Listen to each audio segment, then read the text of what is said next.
Hey, how's it going everyone? It's James and Mary here at SwitchWatch, back with another review. This time it's Alder's Blood. I want to give a massive big up to Luke Palmer for writing this review, which we thought would make an interesting video as well. Alder's Blood is a successful Kickstarter developed by Shockwork Games. It's a highly tactical and highly stealthy-oriented turn-based strategy game set in a dark Lovecraftian and Wild West-inspired world. An obvious love letter to games like Darkest Dungeon, XCOM, and Banner Saga with some minor RPG elements, a generational progression system, and quite a few variations to the strategy formula. Will Alder's Blood be granted a spot amongst the incredible games it tries to emulate, or will it be forgotten and miss the oversaturated turn-based strategy genre? Let's jump in and find out. Alder's Blood's story starts off with a short cutscene where a nameless horseman is speaking to an unknown entity, perhaps even himself. It's pretty vague at this point. He's explaining that his journey has almost finally reached its conclusion. His quest has led him to a sacred place beyond the exiled wastelands called the Crown, where he hopes to find the actual corporeal body of God who has been murdered by humanity and left to rot. You soon learn that the horseman's name is Duke, and he has been charged with the harrowing task of finding this rotting corpse, which will supposedly end the spread of dark corruption that has blanketed the world in perpetual twilight. It's because of this rot that the once peaceful and loving continent called the Cradle has been overrun by all manner of beastly abominations. Taking control of Duke for the last couple of steps in his journey, a short tutorial plays out where we are taught the basics of combat, but unfortunately, this is the last time we are able to play as Duke. After reaching the summit of the Crown, the place where God's body is thought to be, another small cutscene plays and the story shifts from third person to first person, where you take on the role of Chief,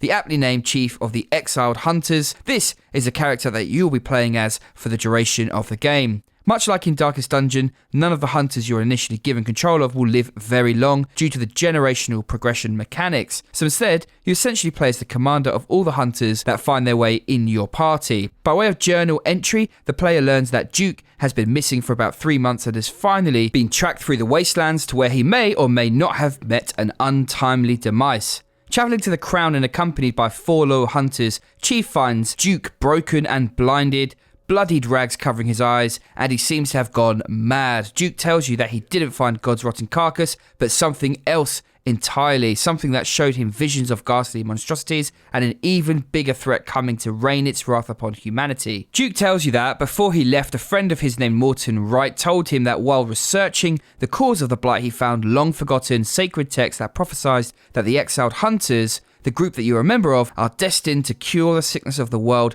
and return it to its former glory. Exiled hunters are considered outcasts of society and are shunned by the rest of humanity because of their ability to harness the corruption that plagues the world, which in turn grants them supernatural abilities. Now, going into this, we didn't expect much as far as the story was concerned, and what we got was completely the opposite. Most of the story is delivered by interacting with NPCs and through journal entries that the player character recites in partially written, partially voice-acted dialogue. We were met with a surprisingly rewarding narrative with quite a few unique ideas that kept us intrigued and invested for much of our playthrough. There were a few twists and turns, which is to be expected in many games like this, some political intrigue, and quite a few NPCs that we genuinely enjoyed interacting with. Although the premise was nothing exceptionally new, the world is corrupted and it's up to you to restore it to its original state because a prophecy says so, we genuinely enjoyed our time in this surprisingly rich world with its surprisingly deep lore.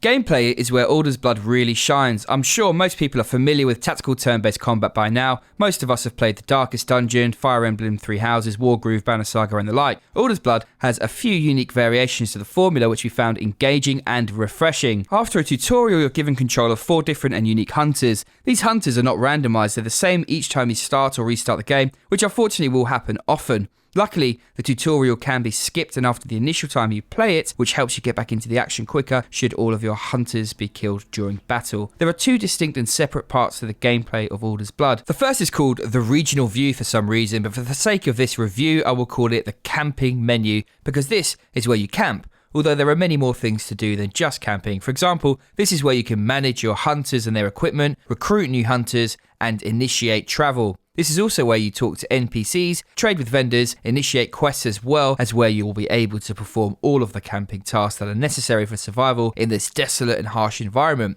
These tasks include resting after combat to restore any lost hit points, guarding your party from ambushes by roving bands of monsters. This is where you scavenge for food and resources, and craft weapons and consumables. Vendors provide additional means to obtain food which is necessary to keep your hunters alive, as well as sell weapons, different types of abilities, traps, blueprints for crafting, charms which buffs your character's stats, and healing items that can unfortunately only be used during quests. Subsequently, resources and blueprints can also be obtained by successfully completing certain quests and side quests. The camping menu is where you'll be spending a good portion of your playthrough, and we found it easy enough to navigate. The only issue we had was crafting. Although this action is explained well, we just found it to be quite a convoluted process. First, you have to set a hunter to crafting in the task menu, then you have to back out of the task menu and open the crafter menu, which is an entirely separate screen. After selecting the item you want to be crafted, you place the item into a crafting queue by pressing Y, back out of that screen, and then select the wait a day option in order to initiate the action. We feel as though this could have been simplified in some ways. However, we could be wrong, seeing as we don't really know all the ins and outs of the game development and programming. There are a surprisingly decent amount of quests and side quests in Alder's Blood which you could partake in. It's great that you don't even have to follow the main storyline, but rather we were able to explore the entirety of the map right away after the tutorial. This comes with its own set of perils, however. While travelling on the overworld map, your party is often ambushed by groups of roving monsters which immediately initiated a combat scenario. This didn't occur so much at the beginning of the game, but grew more and more frequently the longer that you play. Like most strategy games, you're given a maximum range of movement that can be made by any given character represented by a white outline. Each hunter also starts with a stamina bar containing 40 points of stamina, which can be raised as you progress, either by obtaining certain charms or through leveling up. If the player moves within the maximum space you're allotted, no stamina will be drained from your stamina bar. You do, however, have the option to move beyond your allotment, but this will cost you a bit of stamina depending how far you move outside of your range. After selecting a hunter, player movement is made by hovering the cursor over an unoccupied node with the left stick and then pressing the A button to initiate the action. There are countless monster types, and we were always being introduced to some new type of eldritch baddie. These range from standard werewolves to squawking bird-like creatures that would alert anyone within earshot to your presence, to invincible floating wraiths, and so many more. We were very impressed with the enemy variety. There are also countless types of abilities that you can equip, melee weapons to acquire like axes, swords, knives and machetes, as well as ranged weapons like rifles, pistols, shotguns, harpoon launchers and the like, enough to fit any playstyle. There is, however, a drawback to using ranged weapons. Alder's Blood is unique in the fact that in addition to enemies seeing or hearing one of your hunters, they're also able to track your scent. That's right, monsters can smell you. This is represented by a line of scent trailing behind your hunter, which could shift direction at any given turn based on wind direction. If a hunter was seen, heard or smelled by an enemy, that enemy would interrupt any action you may be performing and automatically attack you. Your scent line could be decreased by equipping certain charms, but would increase if you decided to carry a ranged weapon due to the smell of the gunpowder. We like the added depth in combat because of the scent mechanic. Combat in itself is very satisfying because Alder's Blood relies heavily on stealth. You're encouraged to take this approach by hiding in tall grass or bushes, throwing pebbles that every hunter is automatically equipped with, and sneaking up behind an unwitting enemy to perform a backstab. If performed correctly, the enemy will be immobilized long enough so that you can banish it. Banishment is dark art known by all hunters that allows you to instantly vanquish an immobilized enemy without further need for combat. Hunters also possess an ability called Sixth Sense, which allows you to see if any enemies are lurking off screen just outside of your vision. Sixth Sense is activated by pressing down on the D-pad, and we found this ability very helpful while traversing the dark corners of this terrifying world. The more time spent fighting and banishing enemies, the more a hunter's corruption level will grow. This will inevitably lead your hunter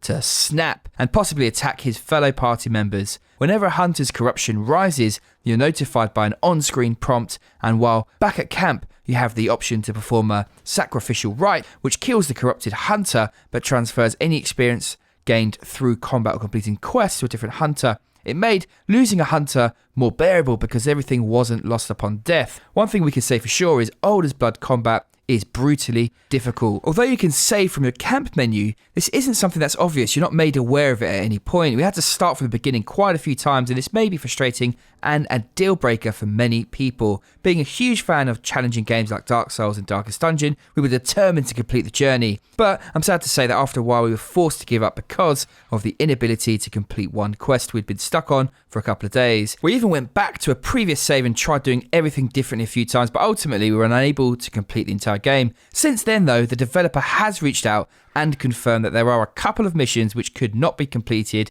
and another couple of problems which thankfully were picked up in the final Q&A tests. And they have stated that these bugs are being fixed with a day one patch, so fingers crossed on that front.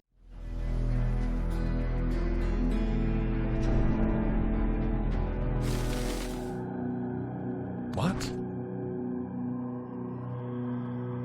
We enjoyed the audio in Alder's Blood. It did an amazing job of setting a tone in this dark and dreary world with a combination of dark synth melodies and haunting sounds like crows cawing in the distance or the hoofbeats of the hunter's horse as it gallops to its next destination. It did a good job of hitting highs when combat intensified and tapering off into moody undertones when there was a lull in the action. We did have a couple of issues with the audio, however. The partially voice-acted dialogue actually took away from the immersion. It was only a word or two at most for much of the story. Usually, whilst transitioning to a different character's dialogue, someone would audibly say, "Chief," or "Good sirs," and then the rest of the exposition would be in written text. This is more of a personal gripe and didn't ruin it for us in the least bit. It was just something that we didn't care too much for. The other thing was the variety in the soundtrack was a bit lacking. We would have liked a bit more. Felt that after the first few hours we had heard the entirety of the composition and it gave way to a lot of repetition. Overall we enjoyed it for the most part, aside from those two small complaints. Alder's Blood uses a combination of hand-drawn animation during battle sequences, much like Banner Saga, and beautiful still-frame watercolour images in the parts that play out almost like an interactive novel. There is a great blending of dark greens and browns with vibrant and colourful purples and blues, maroons, reds, yellows and oranges on display. We absolutely loved the art style. It's a perfect juxtaposition of light and dark to great effect. We believe the art style is Alder's Blood's strongest quality outside of the challenging yet engaging combat. You can see from almost every static background scene, a lot of care went into each colourful backdrop. The graphics aren't anything that will set the world on fire, but we enjoyed them very much. We didn't find any bugs or performance drops during the playthrough, and all in all, it ran and played beautifully.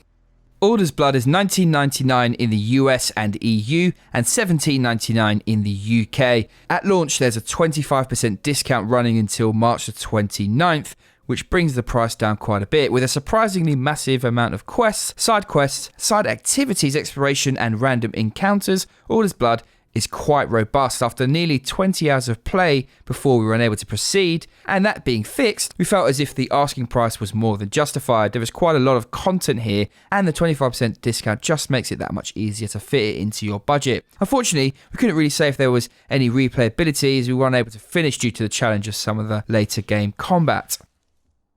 Alder's Blood has a unique and engaging story, a thoroughly interesting take on progression, and a challenging but ultimately engaging combat system. We enjoyed our time with this dark and haunting world, and we can definitely say that this game isn't for everyone, and we're sure a lot of people may be turned off by the difficulty, but if you're up for a challenge and you enjoy stealth and turn-based tactical gameplay with some truly engrossing enemies set in a dark and dismal apocalyptic world, countless weapons, traps and abilities to acquire, then Alder's Blood may be the game for you. Overall then, this is a solid 6.5 out of 10 for us. As always, we'd love to hear your thoughts. Will you be picking this one up? Does it interest you? Let us know in the comment section down below. I want to say a massive thank you once again to Luke Palmer for writing this review. I'm James Zamero here at SwitchWatch. I'll see you on the next one. Take care.